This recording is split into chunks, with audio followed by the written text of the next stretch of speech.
আজকের ভিডিওতে আমরা দেখব যে কিভাবে আমরা সহজে আমাদের যে কোডের যে ফন্ট আছে সেই ফন্টটাকে আমরা রিসেট করতে পারি। আহ, গত পর্বে আমরা যেটা দেখেছিলাম সেটা হচ্ছে যে আমরা কন্ট্রোল চেপে ধরে যদি আমি মাউসটাকে স্ক্রল করি, যদি আপ করি তাহলে সেটা জুম হচ্ছে, এবং যেটা ডাউন করি তাহলে সেটা কি হচ্ছে, ছোট হচ্ছে, তাই না? বড় এবং ছোট যে ইয়াটা হচ্ছে। তো আমরা চাচ্ছি যে আসলে আমার বর্তমান যে ফন্টটা আছে কিন্তু চোখের আন্দাজে কিন্তু আমি এটাকে রাখছি, কিন্তু আমি যদি এই ফন্টটাকে রিসেট করতে চাই, অর্থাৎ ডিফল্ট ভাবে আমরা যেটা দিয়ে রাখছি সেটা যেন হচ্ছে যে আমরা পাই, এটা করার জন্য যেটা করতে হবে কন্ট্রোল শিফট অ্যান্ড পি।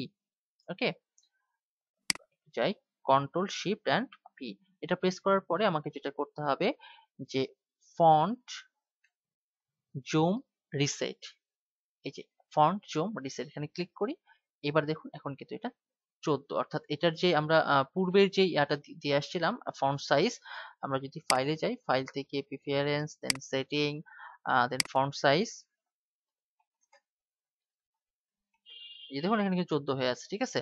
তো মূলত হচ্ছে যে এইভাবে আমরা এখানে যাই, এটা কিন্তু 14 হয়ে আছে। ওকে, আচ্ছা আমরা দেখুন এই যে আমরা এটা বাড়াচ্ছি কমাচ্ছি, কিন্তু আমাদের দরকার হচ্ছে যে আমরা যে সাইজটা দিয়ে আসলাম সেই সাইজটা যদি আমরা চাই তাহলে control shift and then P, তারপর লিখতে হবে যে ফন্ট জুম রিসেট, এখানে ক্লিক করি, তাহলে কিন্তু এটা পূর্বের অবস্থায় চলে আসছে।